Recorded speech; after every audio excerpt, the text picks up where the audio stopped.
Shalom, shalom, shalom, and welcome to another Thursday Torah chat discussion study where you are invited. Head on over to that link next to you here and hit that, and you can join the discussion. And we'd love to have you here. Here's Rosalie Jordan, and she's my co-host. Or the Shalom. co-host. I just had to get a laugh in there. You said hit that link, and you pointed right at me, and I go, wait a minute, Hit that link. don't hit me. On the other side of her, the chat, or on the other side of her, there's a chat section anyway. There's a link there, of course, the Orphans of Abraham on Facebook. Send out an invite to the folks of Torah U over on Facebook as well. And it's also streaming live on the Idol Smasher on Twitter. But the link you'll find on the YouTube at the Idol Smasher and the Orphans of Abraham as well, group on Facebook. So welcome, and we'd love to have you in the chat to discuss anything Torah related, Judaism, biblical. I mean, if it's biblical in any way, we'd love to hear. So, Muslims, Jews, Buddhists, Hindus, anybody. We would love to. Atheists, you guys are a lot of fun too. Come on in. We are in a funny time right now. I'm not going to talk too much on the war because I don't want to make the show too political. But Okay. yeah, the last nuclear treaty is done. And we got poisoned in Ohio, but we got 500 million going over there to Ukraine. Yay! Yay. Isn't that nice? Right. So World War III on the way, but one thing is going to last is Torah, and it's one of the reasons why I like about it. We're in Exodus, by the way. The parsha this week, the portion of the Torah we're reading is Exodus 25 to 27:19. So I think it's all of 27. So 25, 26, and 27, it's basically the constructing of the Mishkan, the tabernacle, the religious center of the wandering Israelite, if you will. And actually, even when they weren't wandering and came home, it was still out of the Mishkan. It wasn't until David decided there'd be a temple built. This is where everything happened. The offerings. This is where prophecy happened. This is. It's an important place, and Exodus goes into detail. It goes into more detail later in the Torah, but we get a good account of it today. And the interesting thing is, most of it's just instruction for completion. I'm over at Chabad.org. You can find the link. It's learning values. Go to the Parsha text, and it'll be right there, Parsha Teruma today. Well, first off, it's offerings. I think this is interesting here because offerings always have to be blood. Remember, the blood has to atone. Only blood can atone for sin. Blah, blah. Yeah. Exodus 25, the Lord spoke to Moses, saying, "Speak to the children of Israel and have them take for me an offering from every person whose heart inspires him to generosity. You shall take my offering." Let's see. What do we have here? Offering shall you take from them gold, silver, copper, blue, purple, and crimson wool, linen, and goat hair, ram skins, dyed red, tachash skins, and acacia wood, oil for lighting, spices for anointing and for incense, shahom stones, filling stones. Let's see. I don't see wood in any of there. Yet it was an offering. Amazing, isn't it? People are Well, they offering. had to use acacia wood for the the ark. Thank you. Yeah. So, an offering is an offering is an offering. And it was from this that we built the Mishkan. Let me see if I can get to the one part where it just kind of, it doesn't bring narrative. I had it earlier and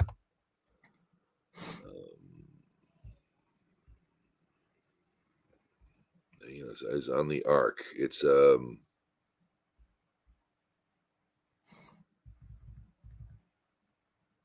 was the hint in here as to why this was done like this. Oh gosh darn.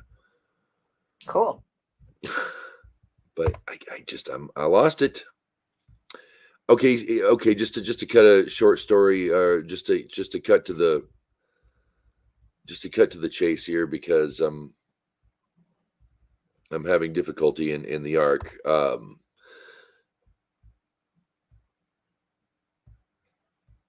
You've all seen what the ark looks like, I'm sure. If you've seen movies, they have many depictions. But on the top wood, there are two cherubim who are bowing. And their wings kind of face each other like so, where they're almost, and they bow. And when the Lord's describing the ark, all right. The cherubim shall have their wings spread upwards, shielding the ark, cover with their wings, with their faces toward one another, toward the ark, and cover shall be the faces of the cherubim. You shall place the ark cover on the ark from above, and into the ark you shall place the testimony which I will give you. And this is the tricky part. This is it's one verse where it's 22. Let me make sure I know the chapter here. Let me go up. I'm scrolling. 25, 22.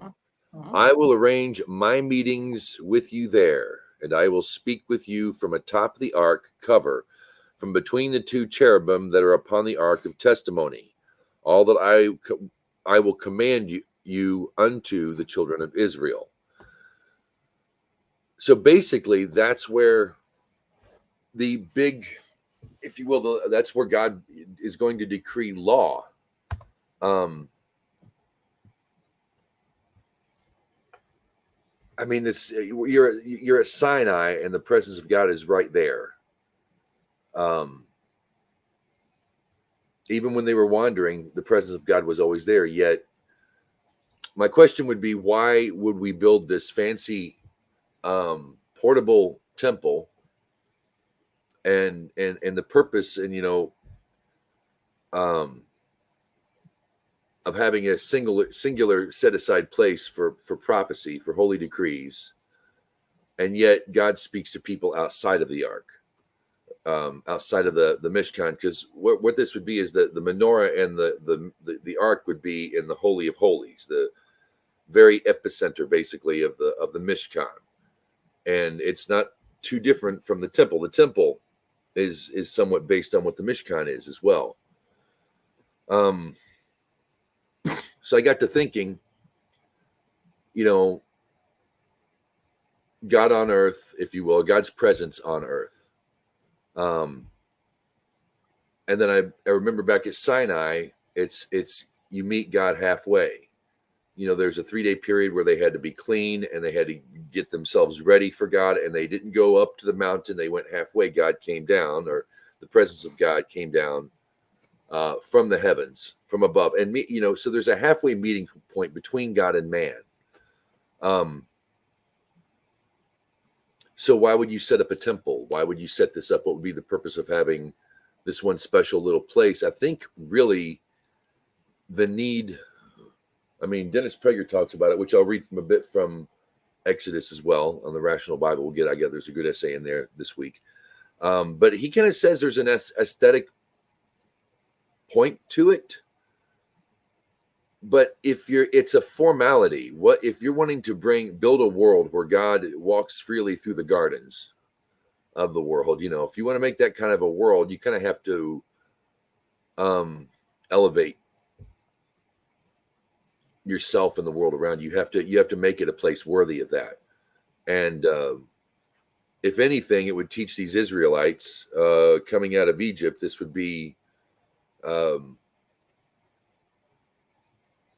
it would have to be shown to you just how special and how removed the presence of God can be. It's there, but it's going to take layers, if you will, to get there. It's going to take some kind of, because not everybody can just go in and prophesy or prophesize. It just doesn't happen. Not everybody. This is set aside for pretty much the Kohen Gadol and Moshe, I believe. Actually, Moshe didn't even need to go in the Mishkan, did he? He was the one human being that didn't need to go into a trance, didn't need anything to talk to God one-on-one. So this would basically be for the high priest, but for generations to come. It's like there's something holy of holies, and I think that's part of the mindset we have in our subconscious or our human faculty, that perhaps we should address more. Perhaps we should prepare better for, so that we can hear we can know God's presence in our lives at any given moment.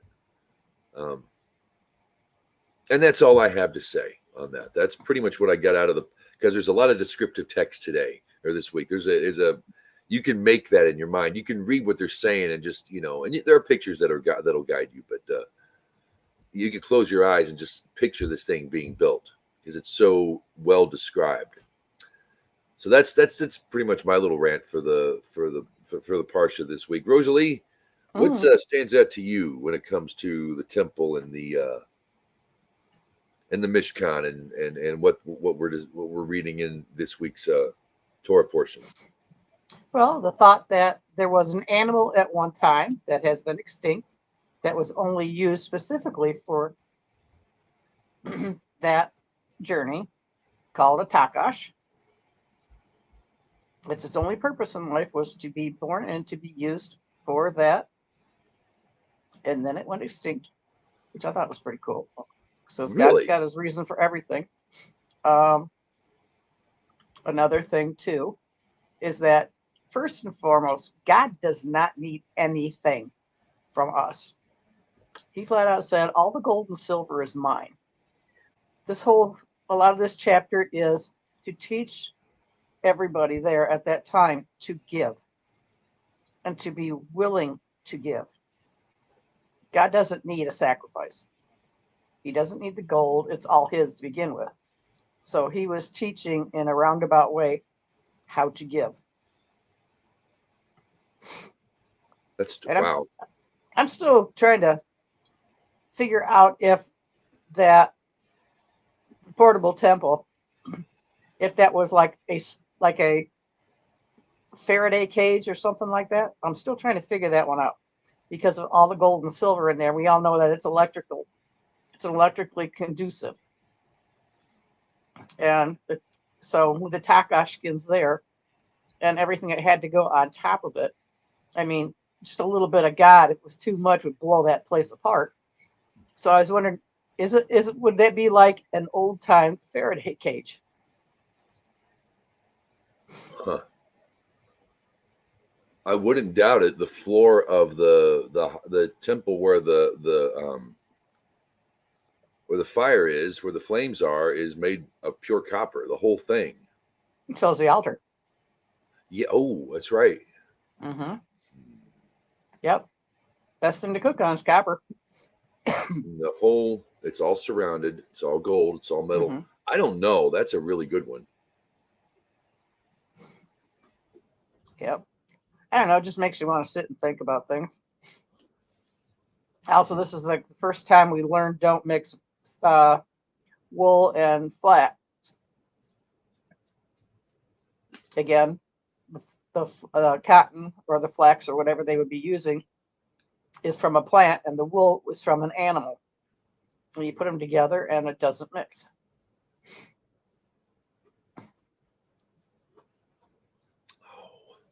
There was a lesson on the wool and linen, why it's stayed separate. Mm-hmm. All right. Well, yeah, it's funny what you said. God doesn't need anything. He doesn't need a box to sit in. God doesn't need a box. And no, there doesn't need to be a Mishkan for you to hear God's word. I think that's one of the reasons why it might have been taken away, why the temple was taken away, was we might have gotten focused on the box more.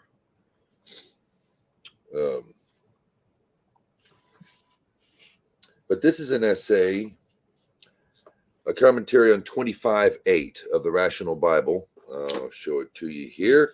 There are 3 volumes out. He's doing Torah first, and this was the first release, which was Exodus. God, Slavery, and Freedom, and it is the first release in the Rational Bible series. He has Genesis and now Deuteronomy. And we'll get into Deuteronomy when Deuteronomy's time, but I'm kind of sticking with the Parsha. So there's an essay he did in regards to 25:8, and let them make a sanctuary that I may dwell among them. We would expect this verse to read, and let them make me a sanctuary that I may dwell in it. Instead, this verse states God will dwell among them. By the way, the title of this is Where is God?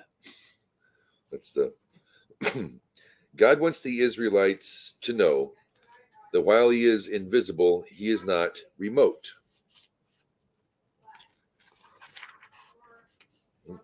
Just a second here. I've turned too many pages. He dwells in their midst, wherever they are. The portability of the tabernacle is a reminder God is not restricted to any specific location, another revolutionary innovation of the Torah. Everett Fox comments that the tabernacle is God's resoundingly positive answer to the question asked by the Israelites shortly after leaving Egypt, is the Lord present among us or not? Exodus 17:7. The 19th century Rabbi Menachem Mendel of Kotsk challenged his followers one day with a question: where does God exist? Puzzled by what sounded almost heretical, they answered, God exists everywhere. No, the rabbi responded. God exists wherever man lets him in. God's statement that he will dwell among the people emphasizes that the tabernacle is not for him, but for them. God can be found everywhere, but there are certain things in which it is easier for us to encounter him. The tabernacle is intended to serve as one such setting. Today, we each must seek out a place or places in which we are able to feel close to God, whether it is in a synagogue, sanctuary, a cathedral, or an open field. Though this risks people confusing God with nature, God can be experienced through nature. But God is not nature. He is above it. It is his handiwork. But the rabbi's response was the best of all. God is wherever we let him in, meaning God is most present whenever we are good and just to other human beings. Nothing inspires people to believe in God as much as God countered people doing good, as much as God centered people doing good, just as nothing alienates people from belief in God as such people doing evil in God's name.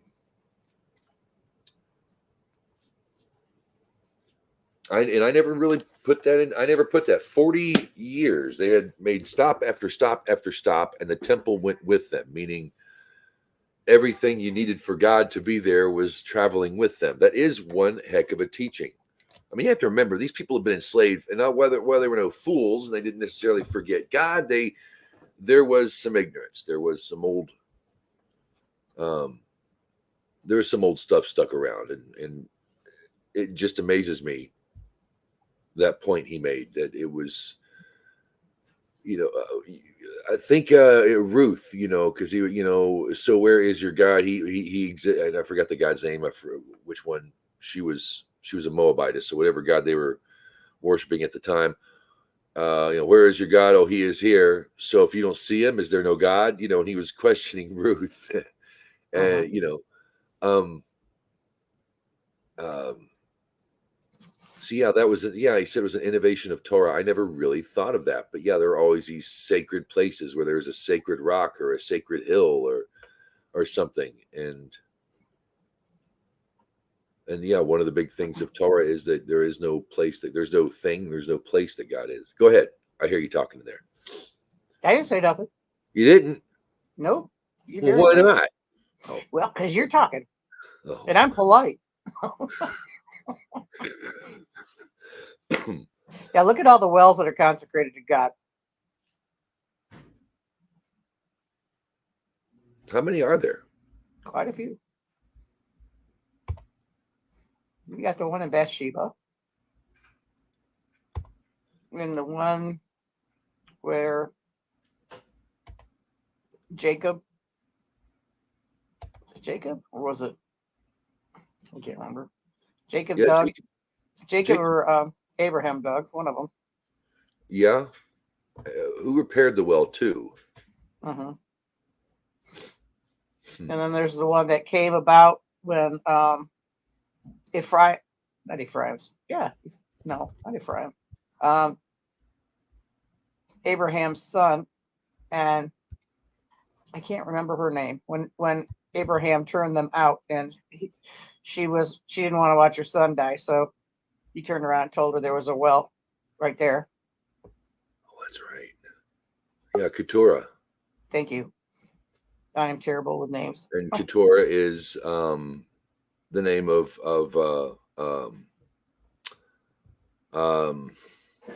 what was her name when she was? My goodness, I know. Hagar, the Egyptian. My goodness, Hagar. Yes, that's the thing. Hagar, righteous Hi, woman, John.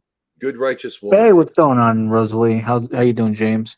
Shalom, salam. How you doing, my friend? Living the dream, man. I'm packing, started my job, doing my thing. Worn out, but it's good.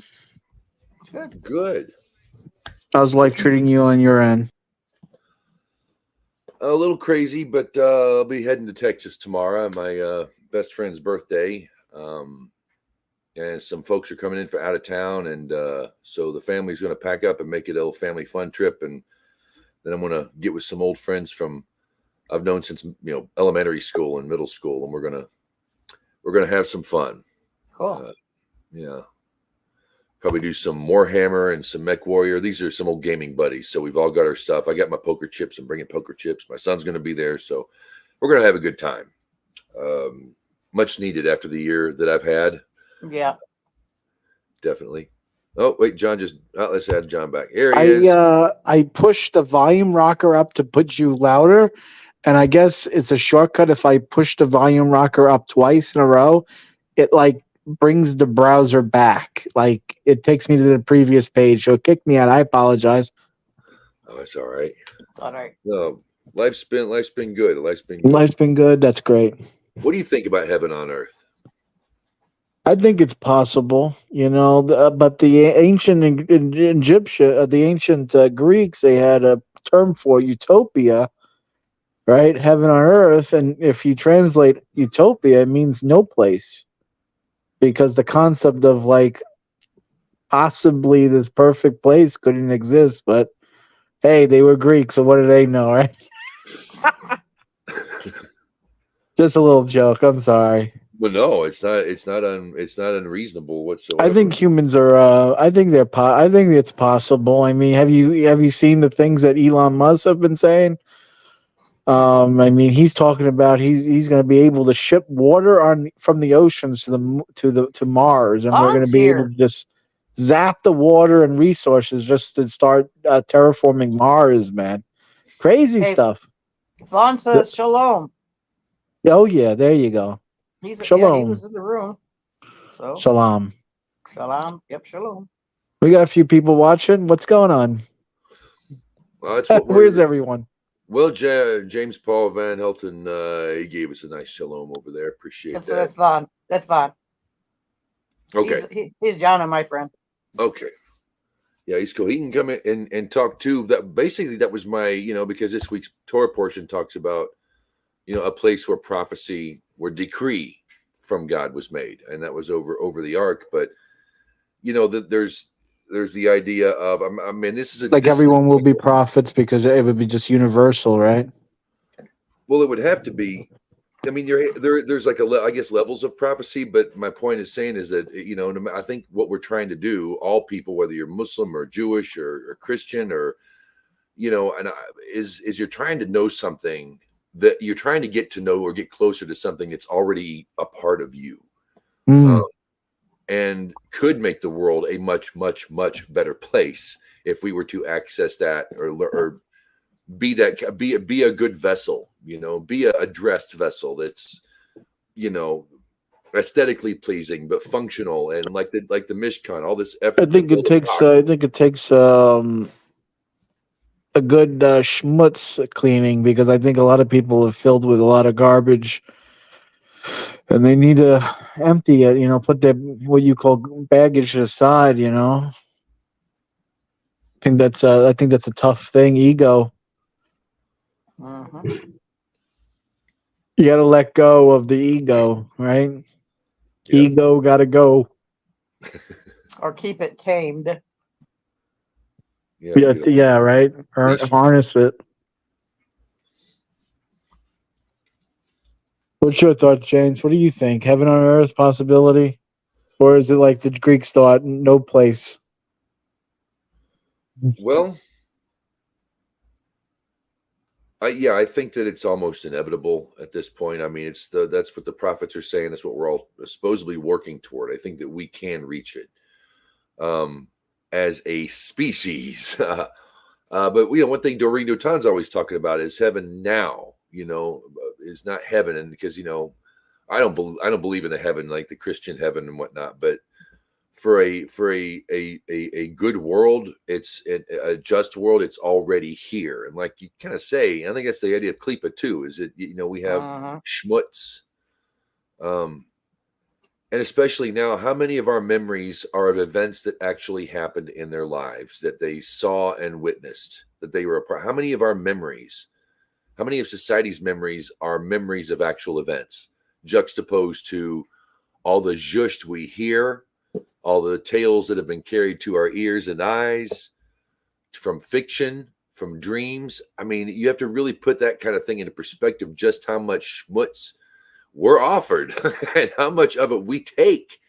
And it's not that there's I don't think there's anything wrong. And I know that a lot of Jews and Muslims will probably get on me for this one, but there's, not everything in the world that's not necessarily directed toward God is a bad thing. We can enjoy entertainments for the entertainment's sake.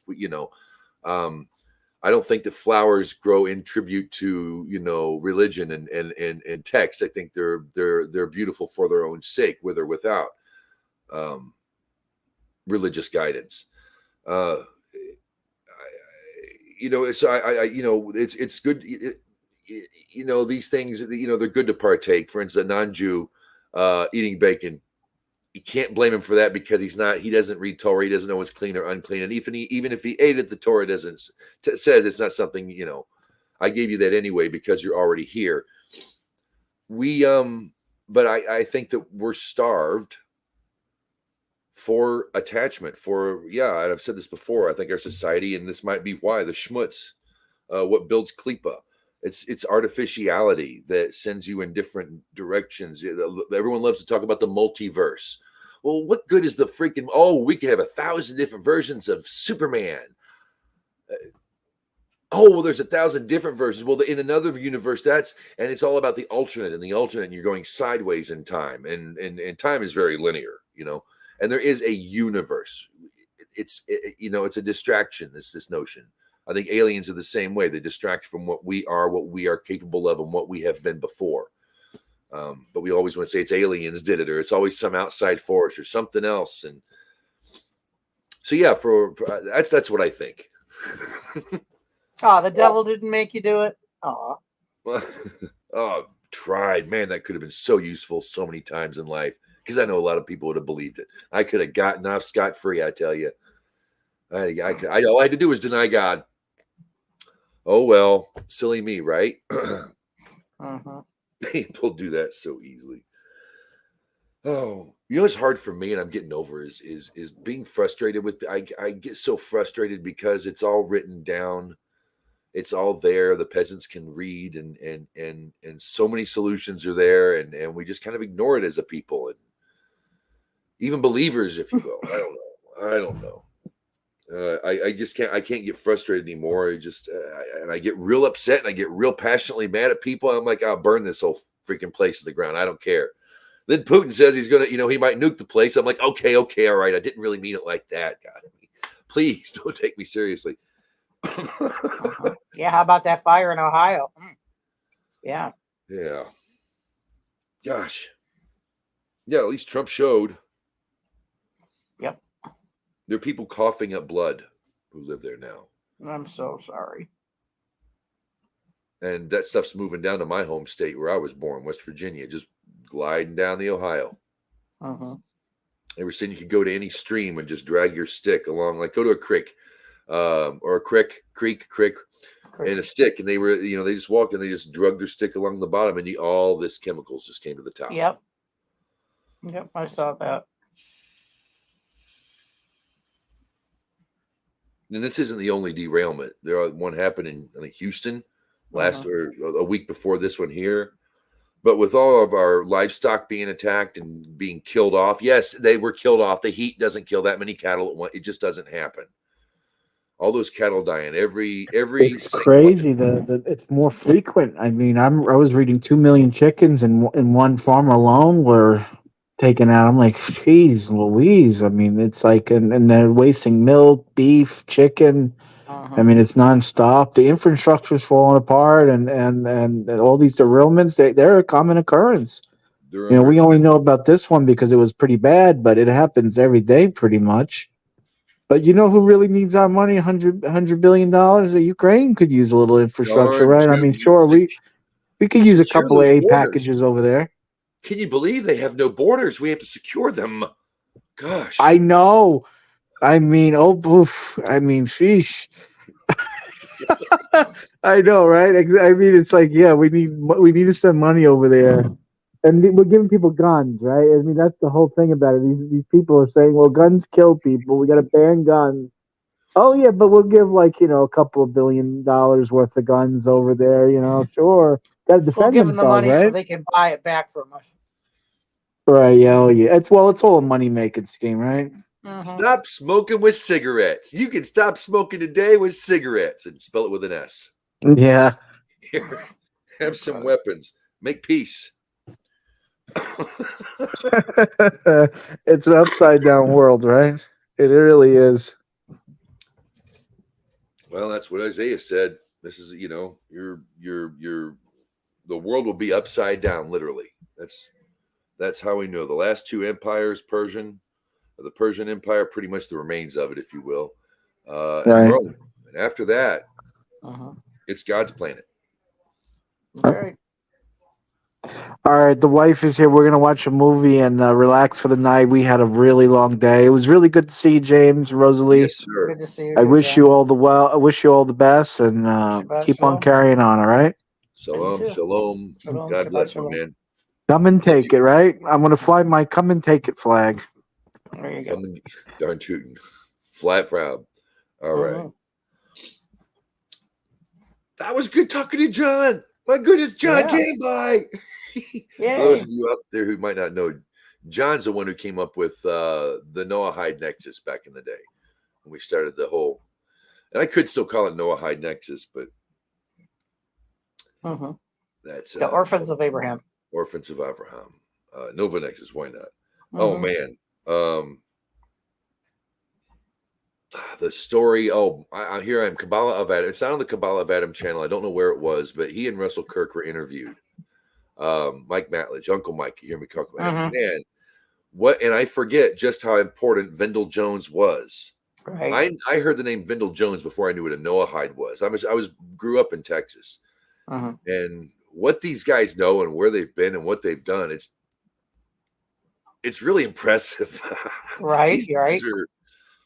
And I you know what I watch them for? Confirmation bias. That's what I watch those. I watch because they know they what brought me into Torah is what they're into, what the area of Torah that they, or the means by which to transmit the information in Torah is on the same mystical level that I was introduced Torah with. So it's just neat listening to him, and he's deep, and he'll say some Hebrew. It's not as bad as sitting with in Rabbi Katz's class, which was like 2/3 Hebrew, but I'm still learning my Hebrew, man. And I forget just how close he was to Vendel and what they were doing. It's like, Russell was saying, don't I need to learn biblical Hebrew so I can get this? I need more. And he's like, and Vendel's like, there's no time. And that's kind of like where I'm at now. There's really no time to fuss on the intricacies, and we have a job to do. And yes, I care about you, my favorite viewer, or I wouldn't be here. But boy, people are frustrating. And I wanted, this is good stuff. This is good for you. This is nutrition. I can't. Spiritual nutrition. There you go. It's so good, and it's delicious. It's wonderful. It's all I got. I don't have anything else. I've been attacked, I think, in the past 3-4 years from from career going kaput for politics, to just the move and all the family strife and everything we've gone through, and the only thing that I've been able to rely on is God, is Torah. Mm-hmm. I guess Get her done, Noah. Huh?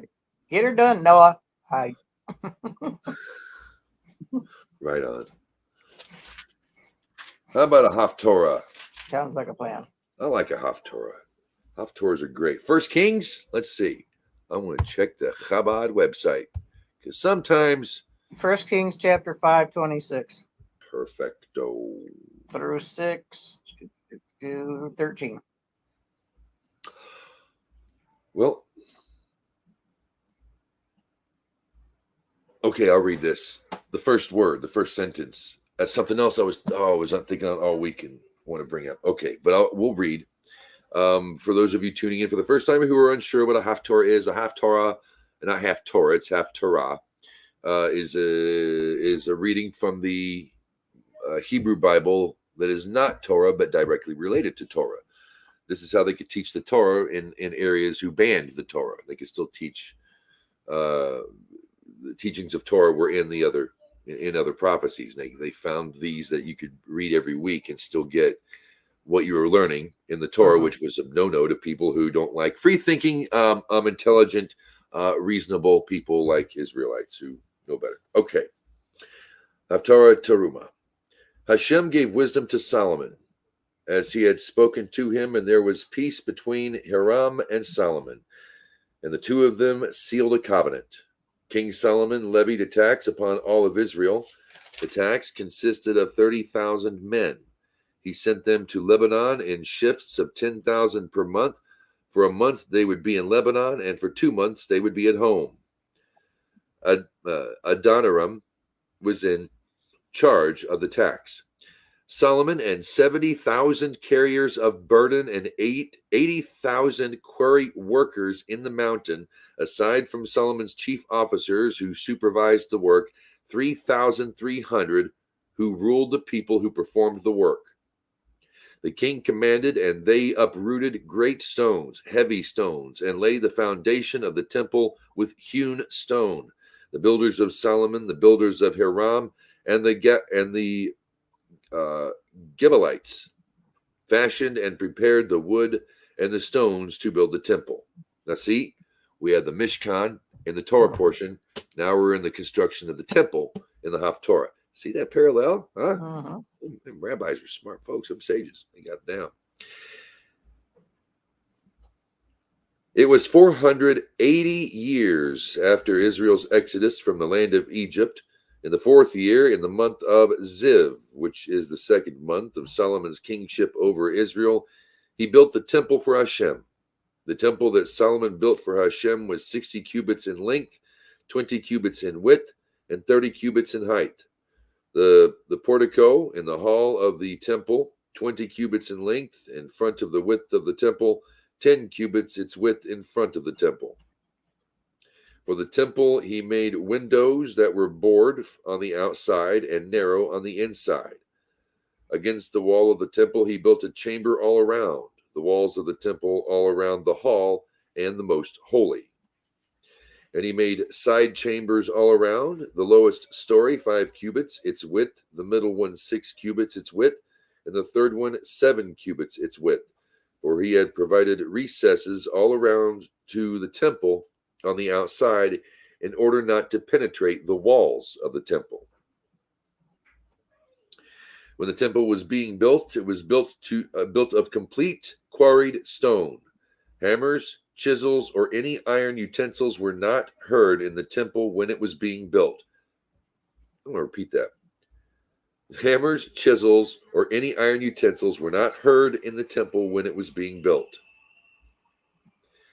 The entrance to the central lowest chamber was at the south of the side of the temple, and up a spiral staircase they would ascend to the middle one, and from the middle one to the third story.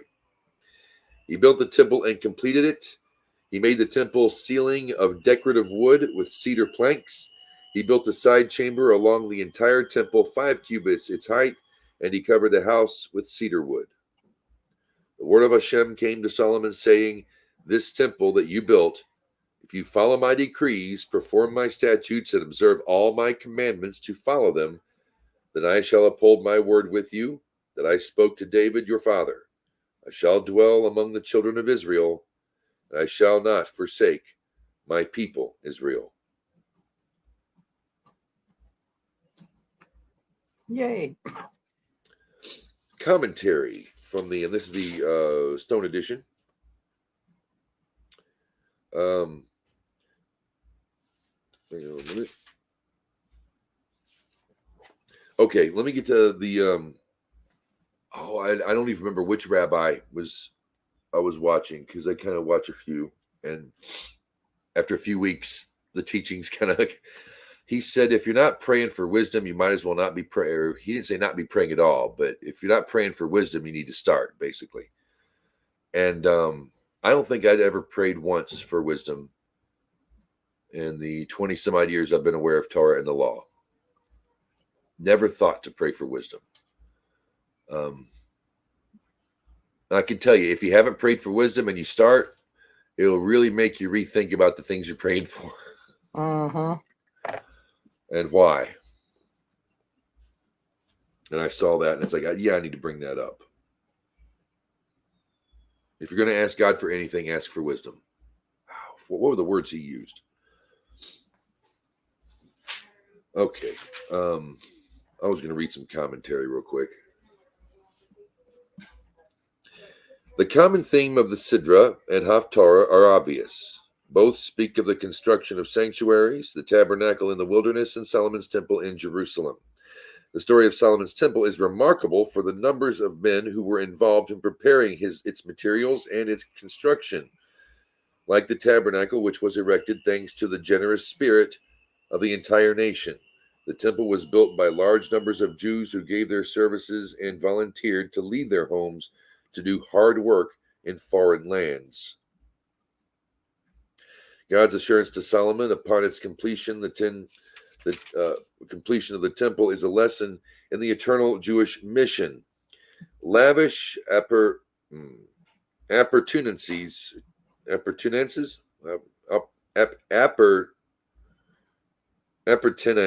Okay. One for the Google team. If you know that word, let me know in the comment section below. It's a lesson in eternal Jewish mission. Lavish opportunities, devoted to God's service are not enough. God desires a loyalty and devoted service of his people. If Israel serves him loyally, then their temples and synagogues are things of beauty for which the people will be rewarded with God's protection and loving care. But if they fail to observe his commandments, then their shrines are meaningless, and the nation will face its enemies alone, with results that history shows are all too tragically.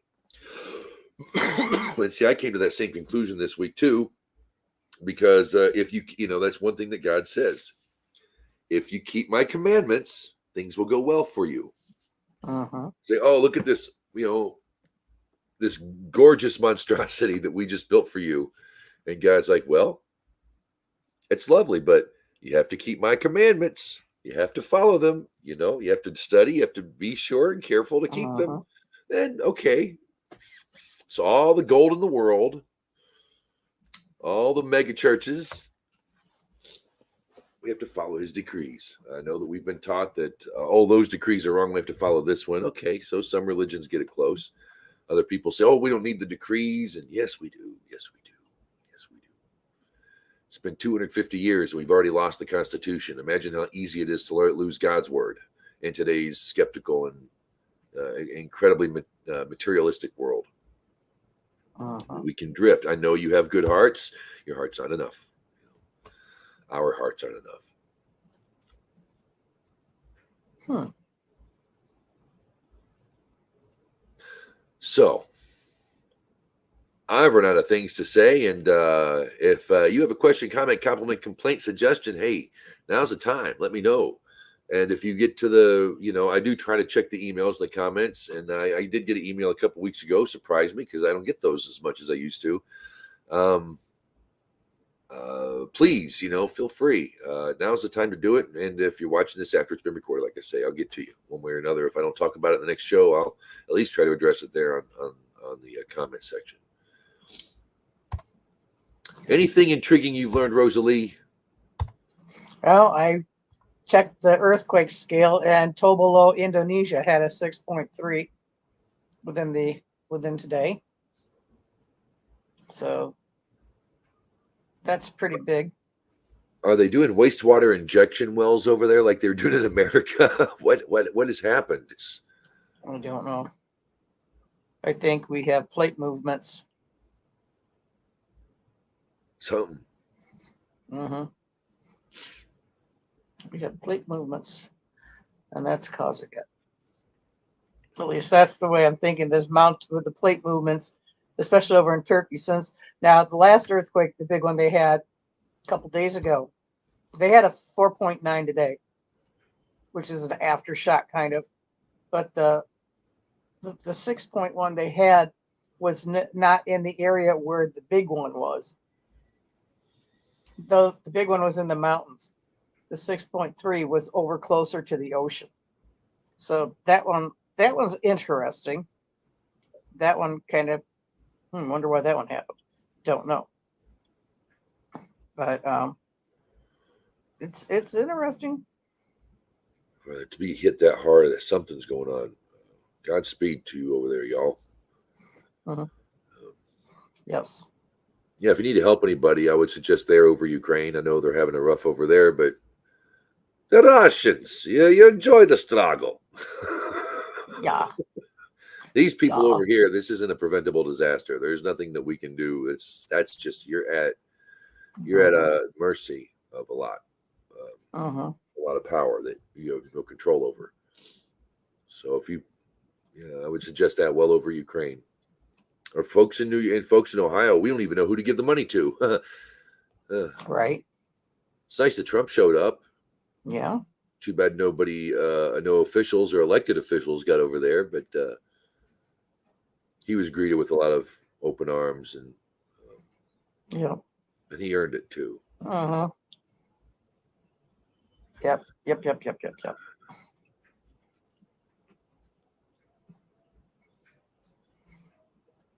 We'll have to, I don't know. We'll get to the topic of war. That's kind of where I wanted to go today, but give it a rest. But yeah, there's even a proper way to do war in Torah. But when you go to war, you go to war. You do it. There's got to be something about giving a blind man, giving a stumbling block before the blind. Sometimes I wonder if we're doing that when we give all this money and all these weapons to countries. If that could somehow be giving, putting a stumbling block before the blind, Right. handing an addict a needle. Oh, we want to help the addicts. That's why we're going to give them clean needles. Yeah. Okay. Well, that state needs to fall off in the ocean. Soon. Well, maybe when nature gets done with Turkey, Oriental, they come over here and finish us off. Right.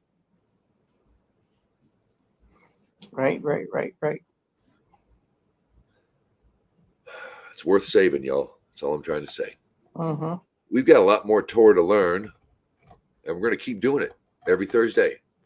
I appreciate the folks who've been watching. I appreciate you very much, and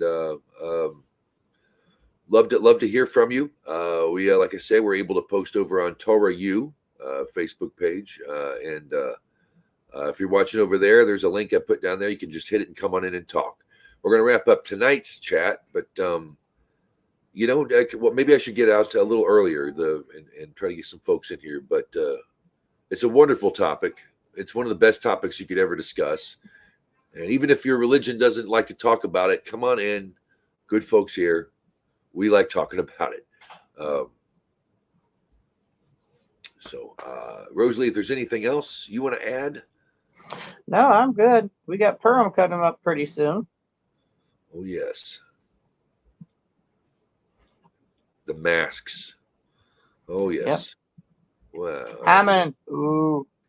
Mordecai. Oh, yeah. Yay. Okay, we have to have a reading then. Okay. Mhm. All right, we're going to get to that. But every Thursday, 8 p.m. Central, come on by and talk. Let's discuss. Where a lot of people put on a show and do a podcast. I want to discuss this with you out there, and not just friends, but anybody. Come on in. We'd love to have you. jamestheidolsmasher@gmail.com, at the Idol Smasher on YouTube and Twitter, Orphans of Abraham on Facebook, and TorahFriendsPodcast.com. Until next week, I'm James, Idol Smasher Rogers, and we appreciate you stopping by. We'll see you next week. Shalom, y'all. Shalom.